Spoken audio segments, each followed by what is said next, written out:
प्रदेश में लगातार बेहतर होती स्थिति के बीच राज्य सरकार ने लोगों को कोरोना कर्फ्यू से राहत देने का फैसला किया है। हालांकि ये राहत केवल उन जिलों को मिलेगी जहां कुल सक्रिय कोरोना मरीजों की संख्या 600 से कम है।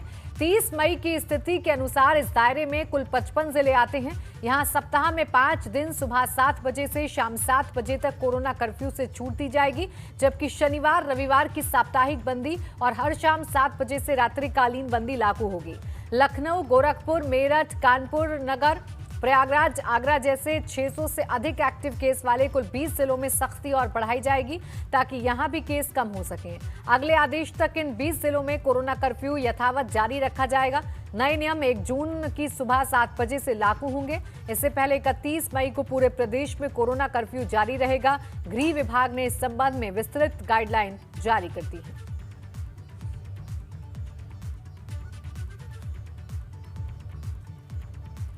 तो कौन कौन से जिले लॉक रहेंगे? बुलंदशहर, झांसी, प्रयागराज, लखीमपुर, सोनभद्र ये जिले लॉक रहेंगे। मेरठ, लखनऊ, सहारनपुर, वाराणसी, गाजियाबाद, गौतम बुद्ध नगर, गोरखपुर, मुजफ्फरनगर, बरेली ये वो जिले हैं जो लॉक रहेंगे। जौनपुर, बागपत, मुरादाबाद, गाजीपुर, बिजनौर ये उत्तर प्रदेश के वो 20 जिले हैं जहां पर 600 से ज्यादा केसेस हैं और इसीलिए इन जिलों में सख्ती बढ़ाई जाएगी और बाकी जो बचे हुए जिले हैं यानी जो 55 जिले हैं वहां पर अब सुबह 7 बजे से शाम 7 बजे तक छूट दी जाएगी।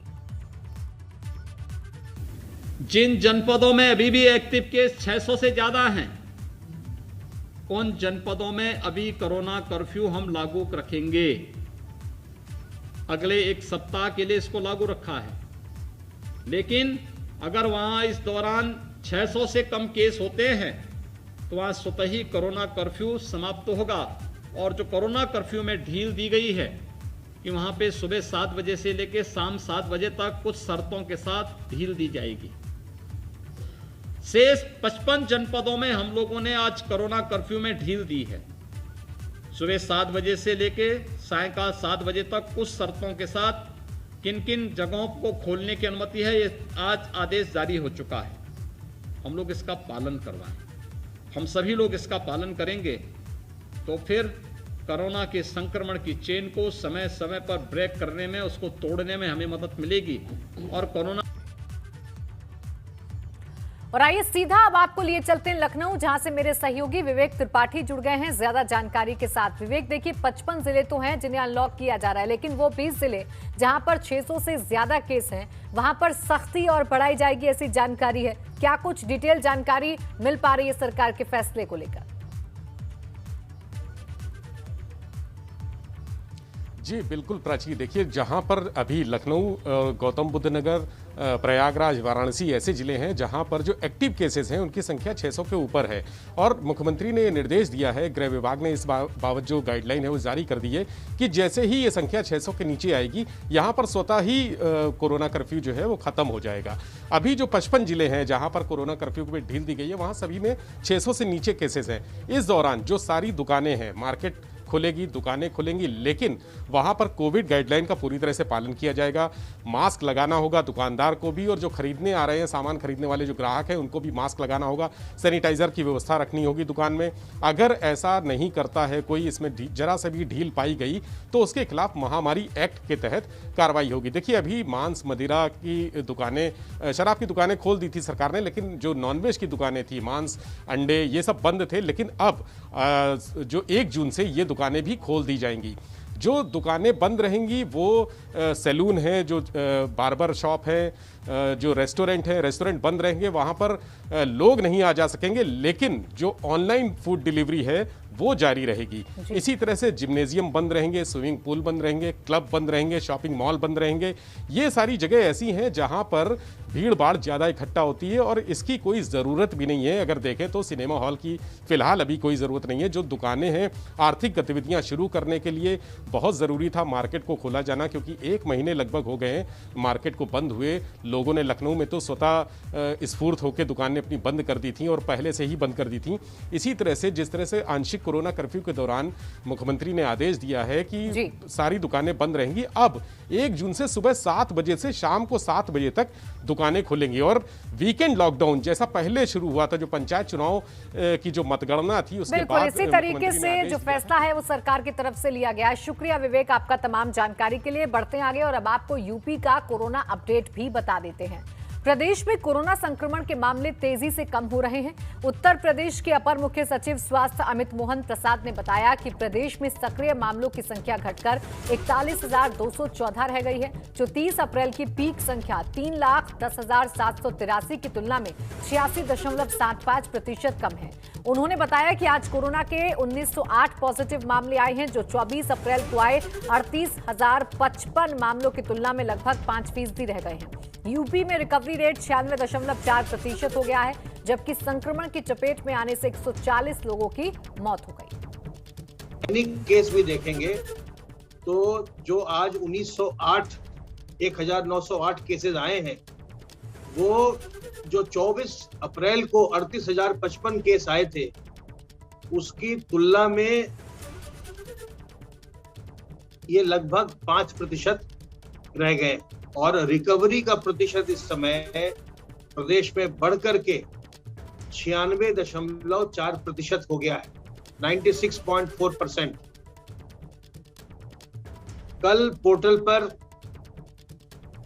जो हमारे कोविड संक्रमित व्यक्ति हैं, उनमें से 140 लोगों की मृत्यु दर्ज की गई है। और अब हम आपको 3 ऐसी तस्वीरें दिखाते हैं जिसे देखकर आप अंदाजा लगा सकते हैं कि कोरोना काल में जहां एक तरफ डॉक्टर दिन रात लोगों की जान बचाने में जुटे हैं, वहां कैसे इस संक्रमण ने इंसानियत को शर्मसार कर दिया है। आज भी यूपी के 3 अलग अलग जिलों से ऐसी ही तस्वीरें सामने आई हैं जो काफी विचलित करने वाली हैं। बलरामपुर, महोबा और उन्नाव की ये तस्वीरें हैं। पहली तस्वीर बलरामपुर की है, जहां 2 युवक शव को राप्ती नदी के पुल से नदी में फेंकते नजर आ रहे हैं। घटना सिसई घाट पर बने पुल की बताई जा रही है। सीएमओ के मुताबिक शख्स की कोरोना से मौत हुई थी, जबकि जो दूसरी तस्वीर आप अपने टेलीविजन स्क्रीन पर देख पा रहे हैं, वो तस्वीर महोबा की है, जहां एक शख्स की तबीयत खराब होने के बाद मौत हो गई, जिसके बाद पोस्टमार्टम के लिए शव को कचरे की गाड़ी में लादकर लाया गया। तीसरी तस्वीर उन्नाव की है, जिसमें गंगा के अंदर बहते हुए शवों को देखा जा सकता है। बारिश की वजह से गंगा का जलस्तर बढ़ गया है और नदी के पानी में शव दिखाई देने लगे हैं।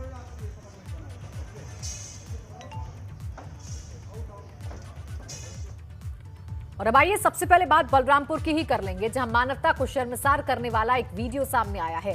वायरल वीडियो में 2 युवक एक शव को राप्ती नदी के पुल से नदी में फेंकते नजर आ रहे हैं। शव फेंकने वाले एक युवक ने पीपीई किट पहनी है। ये घटना सिसई घाट पर बने पुल की बताई जा रही है। मामला सामने आने के बाद नगर कोतवाली में मामला दर्ज करवाया गया है। मुख्य चिकित्सा अधिकारी डॉक्टर विजय बहादुर सिंह ने बताया कि राप्ती नदी में फेंका जा रहा शव सिद्धार्थनगर जिले के शोहरतगढ़ के रहने वाले प्रेमनाथ मिश्रा का है। 25 मई को कोरोना संक्रमित होने पर उन्हें L2 अस्पताल में भर्ती करवाया गया था। 28 मई को इलाज के दौरान उनकी मृत्यु हो गई थी। सीएमओ ने बताया कि कोविड प्रोटोकॉल के तहत मृतक के शव को उनके परिजनों को सौंप दिया गया है।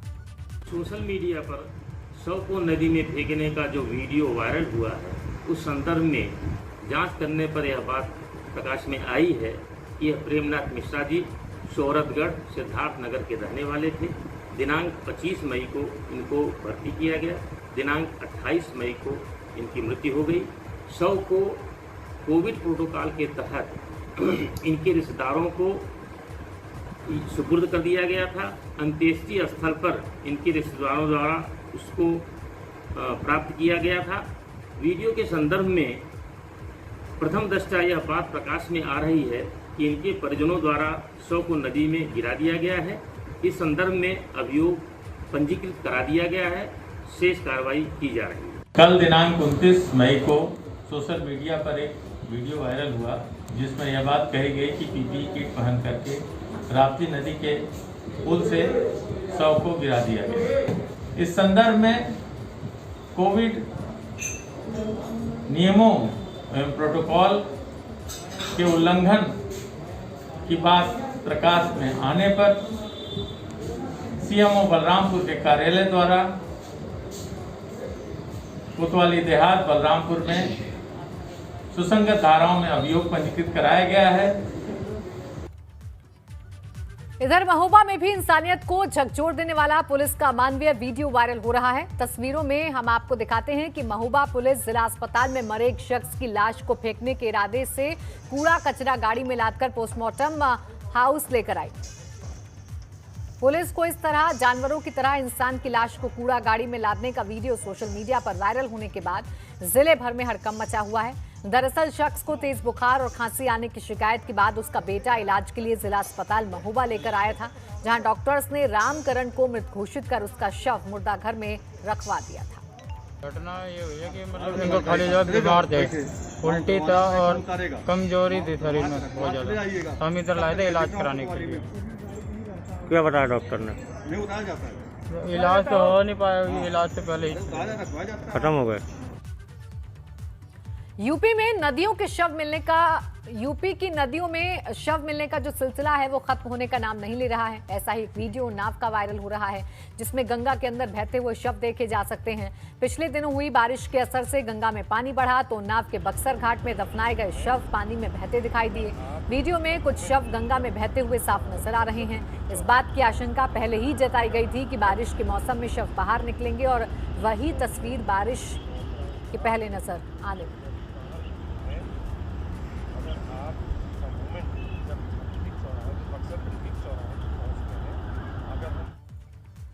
और अब यूपी की सियासत से जुड़ी बड़ी खबर की बात कर लें। कल सरकार और संगठन के बीच बहुत बड़ी बैठक होने वाली है। कल बीजेपी के सभी क्षेत्रीय अध्यक्षों को बुलाया गया है।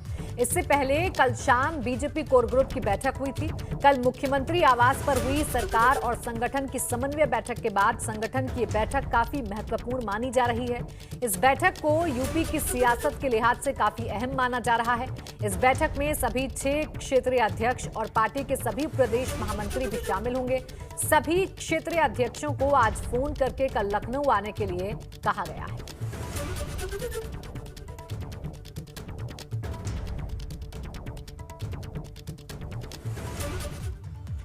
आइए अब आपको बताते हैं कि बीजेपी के कौन कौन से बड़े नेता इस बैठक में शामिल होंगे, जो कल एक बड़ी बैठक होने जा रही है।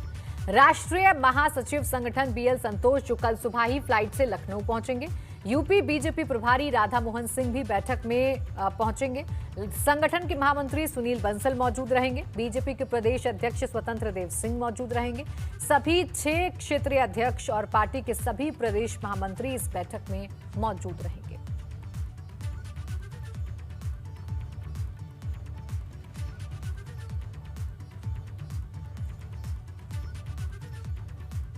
तो अब रुक करेंगे ब्यूरो चीफ वीरेश पांडे का, जो हमारे साथ फोन लाइन पर जुड़ गए हैं। वीरेश, क्या कुछ जानकारी, क्या कुछ मायने कल होने वाली बैठक के निकाले जाएं?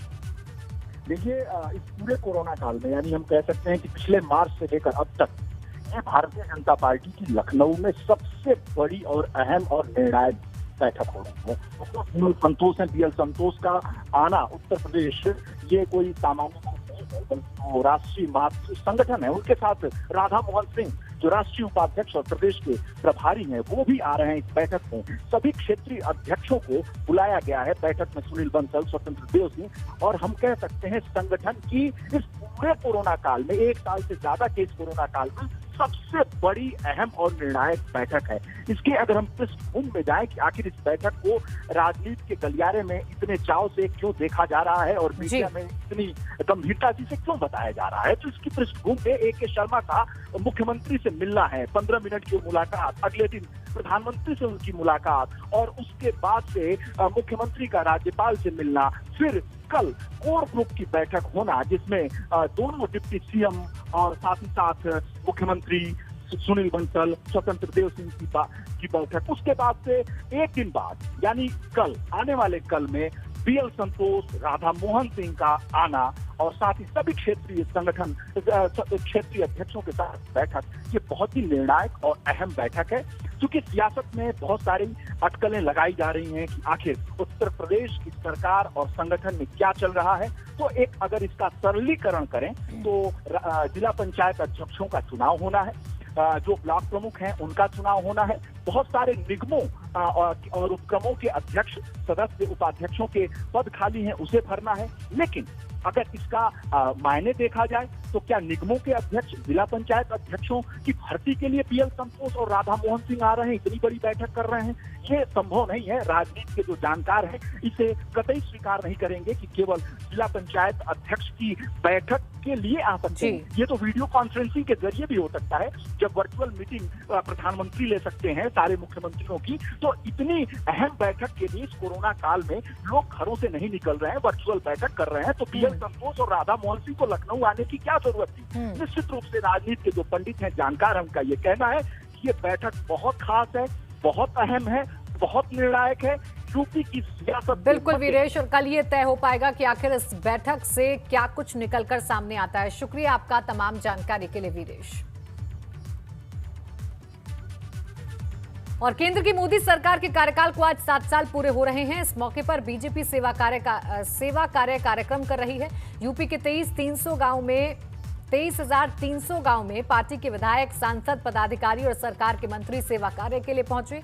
राजधानी लखनऊ के महानगर इलाके में बीजेपी प्रदेश अध्यक्ष स्वतंत्र देव सिंह भी सेवा कार्य कार्यक्रम में पहुंचे। इस दौरान वहीं बैठकर उन्होंने प्रधानमंत्री के मन की बात कार्यक्रम को सुना और फिर सेवा कार्य करते हुए लोगों को मास्क और सैनिटाइजर बांटा। इस दौरान प्रदेश अध्यक्ष ने विपक्ष पर हमला बोलते हुए कहा कि कोरोना के इस काल में भी विपक्षी दल केवल सियासत कर रहे हैं, जबकि बीजेपी सेवा में जुटी हुई है। बदायूं में सांसद संघमित्रा मौर्य ने मन की बात कार्यक्रम को ग्रामीण वासियों के साथ देखा और फिर सांसद की ओर से कोरोना बचाव किट बांटे गए। इस मौके पर सांसद ने ग्रामीण वासियों को कोरोना जैसी महामारी से बचने के लिए जानकारी दी। मुख्यमंत्री योगी आदित्यनाथ ने आज महोबा और सीतापुर के ग्रामीणों से वर्चुअली संवाद किया। दरअसल पीएम मोदी के केंद्र में आज 7 साल पूरे हो गए। इसी को देखते हुए भाजपा संगठन ही सेवा अभियान चला रही है। ग्रामीणों से बात करते हुए मुख्यमंत्री योगी आदित्यनाथ ने कहा कि सरकार बिना भेदभाव के ग्रामीणों को योजनाओं का लाभ दे रही है। सीएम ने पहले की सरकारों पर हमला बोलते हुए कहा कि पहले जातीय हिंसा और अलगाववाद का बोलबाला था, लेकिन अब ऐसा नहीं है। पीएम मोदी की कोशिशों से गाँव की तस्वीर बदल रही है।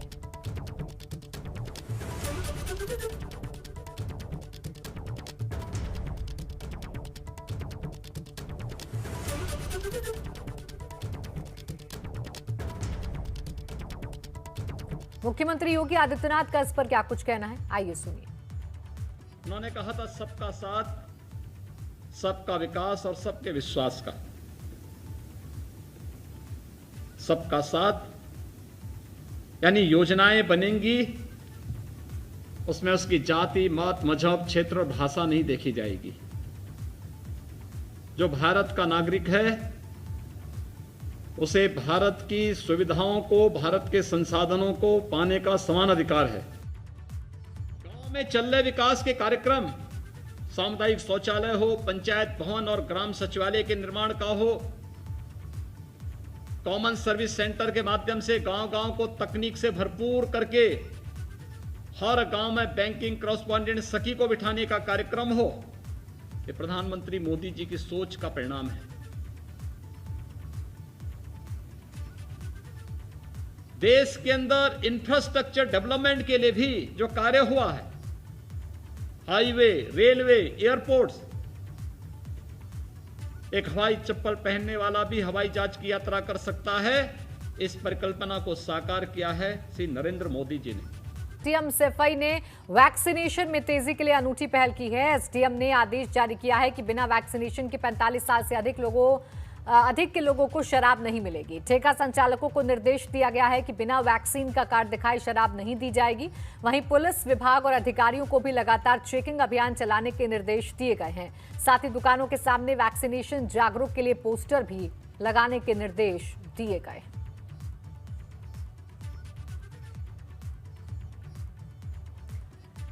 यूपी सरकार ने कोरोना काल में अपने मां बाप को खो चुके बच्चों को गोद लेने का फैसला किया है। बच्चों की पढ़ाई लिखाई से लेकर उनका स्वास्थ्य बीमा, 10 लाख रुपए का फिक्स डिपॉजिट और 4,000 रुपए महीना भरण पोषण के लिए सरकार देगी। बरेली में भी कई ऐसे परिवार हैं जिनके सर से मां बाप का साया उठ गया है। ऐसे ही कुछ परिवार से बात की हमारे संवाददाता अनूप कुमार मिश्रा ने। कोरोना की दूसरी लहर में न जाने कितने बच्चे अनाथ हो गए, कितने बच्चों के सर से उनके पिता का साया उठ गया। हम ऐसे ही एक परिवार के पास पहुंचे हैं। ये गुलाम नगर में रहता है, बरेली के गुलाम नगर इलाका पड़ता है। पंकज मिश्रा, जिनकी एक छोटी सी शॉप थी, लेकिन कोरोना के कारण उनकी मौत हो गई, जिसके बाद उनके परिवार पर दुखों का पहाड़ टूट पड़ा है। आप देख सकते हैं ये परिवार है, ये उनकी पत्नी है, ये बेटी है उनकी और एक बेटा और है उनके। 3 छोटे छोटे बच्चे हैं। सबसे बड़ी दिक्कत यह है कि घर में अकेले वही एक थे जो कमाते थे, जिनके बल पर ये बच्चे पढ़ते लिखते थे, इनका घर का खर्चा चलता था। ये दोनों बच्चे स्कूल जाते हैं। तीसरा बच्चा काफ़ी छोटा है, अभी माँ के पास ही रहता है। जो माँ है उनसे बात करते हैं कि किस तरीके की परेशानियों का सामना उन्हें करना पड़ रहा है। बहन जी, किस तरीके की दिक्कतें आती हैं क्योंकि आपने दुख झेला है? क्या बताएं आप, हमारे को समझ नहीं आ रहा हम क्या बोल रहे हैं। पति की मौत के बाद किस तरीके की समस्याओं का सामना करना पड़ रहा है? समस्या तो सभी आएंगी, बच्चों की पढ़ाई लिखाई में भी हो, बच्चों की पढ़ाई लिखाई में भी दिक्कत आएगी, सब खाने पीने में भी दिक्कत आएगी सब में। और अब बात अयोध्या की करते हैं, जहां लॉकडाउन की वजह से सरयू नदी पूरी तरह से साफ हो गई है। आम दिनों में तट किनारे फूल माला और पूजन सामग्री का अंबार लगा रहता था, लेकिन लॉकडाउन की वजह से अब नदी पूरी तरह से साफ है। पुजारियों का कहना है कि लोग फिलहाल लॉकडाउन की वजह से मंदिर नहीं आ रहे हैं, यही कारण है कि नदियां पूरी तरह से साफ हो चुकी हैं। कि लॉकडाउन के दौरान सरयू जी बहुत स्वच्छ हुई हैं और एक स्वच्छता बढ़ी है, तो इसका मतलब ये भी है कि प्रदूषण जो है, प्रदूषण को भी रोकना होगा। कि जैसे कहीं तीर्थ में जो है तो श्रद्धालु जब बढ़ते हैं तो गंदगी का भरमार लग जाता है, चारों तरफ गंदगी, और सरयू जी भी जो गंदी हो जाती है। सरयू जी में भी इतना लोग जो है गंदगी, वहां जो आएंगे कोई पन्नी फेंक के जा रहा है, कोई कुछ फेंक के जा रहा है। तो इसके लिए जैसे लॉकडाउन शर्तों के हिसाब से खोला जाए कि लोग मास्क लगाएं, श्रद्धालुओं का आवागमन होना